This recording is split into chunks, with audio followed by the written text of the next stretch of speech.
My mic sounds nice. Check one. So, today we're asking the question, to marry or not to marry? That is the question. So, in this video, I'm going to give you 3 things that you must do before saying, I do.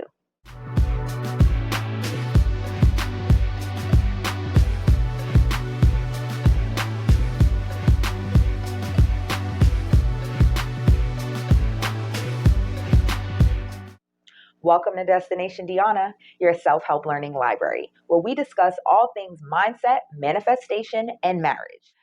Getting married is one of the biggest milestones and decisions in your life. And now that you are engaged and you found the right person and you've decided, hey, we're going to get married, I'm hoping that in this video, I can share with you 3 tips that will help you prepare to have a long-lasting, loving, healthy marriage. Number 1, get your own ish together. We focus on the wedding day and what you're going to wear, who you're going to invite, all of those details. I always encourage my coaching clients to focus more on the marriage and preparing for the combining of 2 lives. And if you're going to combine 2 lives, your ultimate goal should be to enter into the union as a whole. So what I mean by get your ish together is financially have your affairs in order. Don't go into a marriage with lots of debt, not knowing how to balance a budget or a checkbook, not knowing anything about finances. I'm not saying that you have to have it all figured out and have to be perfect, but you definitely want to have some basic knowledge, be able to function independently so that you are not a burden on your spouse. Emotionally, you want to deal with maybe things from your past relationships, maybe things that have hindered you from progressing forward, things from your childhood. Not saying that you need to be the perfect person, but go into your situation healthy. If you have trust issues, work on that. If you have insecurity issues, work on that. Whatever you could do to make yourself more whole, more healthy, do so before you enter into a union with someone else who will ultimately be impacted by everything that impacts you. So that's financially, that's spiritually, that's emotionally, even physically.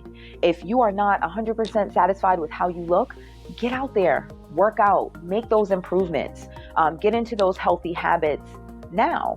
Don't wait until you have combined your life with someone else to want to get things right. So take the time and get your own ish together. Number 2, discuss expectations. The reasons why a lot of people struggle in their marriages is because they have a lot of expectations that went unsaid. And now that they went unsaid, of course, they're going unmet because their spouse doesn't know about it. So discuss these things with your future spouse. Talk about children. What are your plans? Where do you want to live? What are your thoughts on merging finances? What do you expect in regards to household chores? You want to have these discussions so you know how your spouse thinks. You know what they expect from you. And there's no surprises. I mean, obviously, within a marriage, the goal is forever. So both of you are going to grow, you're going to change, you're going to mature. However, who you are as people at the core, that's going to remain. And both of you are entering into this relationship with expectations. So discuss them. Don't let them be a surprise. And don't expect for your spouse to be a mind reader.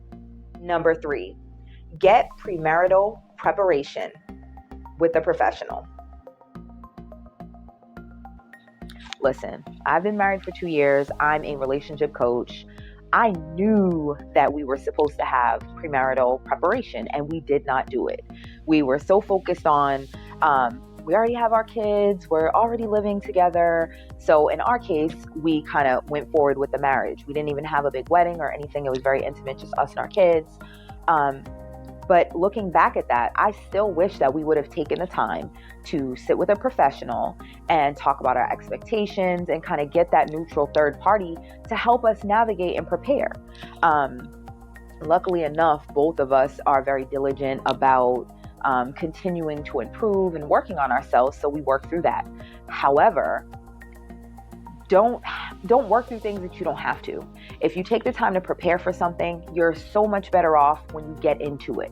So seek professional help, whether it's through your church, with a pastor, whether it's through a therapist or a relationship coach like myself. Shameless plug, I have a wonderful premarital preparation course that is interactive and fun. If you're interested in that, I will leave my information in the description box so that you can contact me about premarital coaching.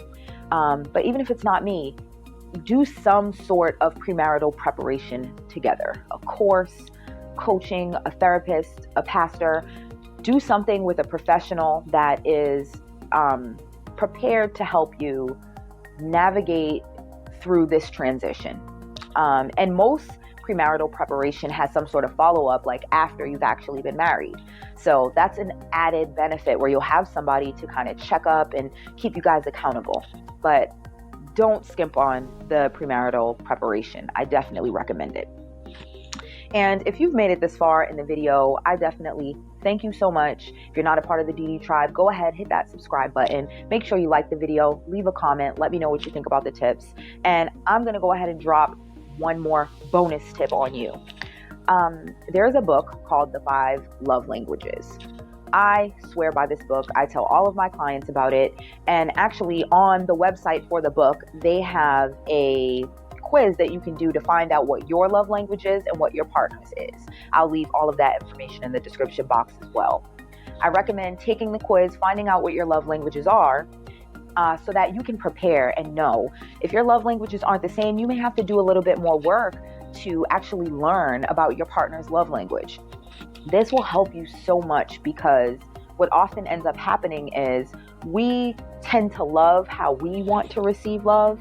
And really, for it to be effective in a relationship, you need to learn how to give love to your partner in the way that they want to receive it, and vice versa. So The 5 Love Languages, it's a book. I recommend that you read it. If you're not going to read the book, at least go to the website, do the quiz, and find out what your love language is.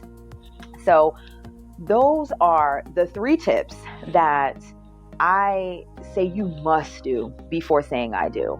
You definitely want to make sure that you get your own ish together. You discuss your expectations, and you have premarital preparation. Do those 3 things and you'll be starting off your marriage on the right foot.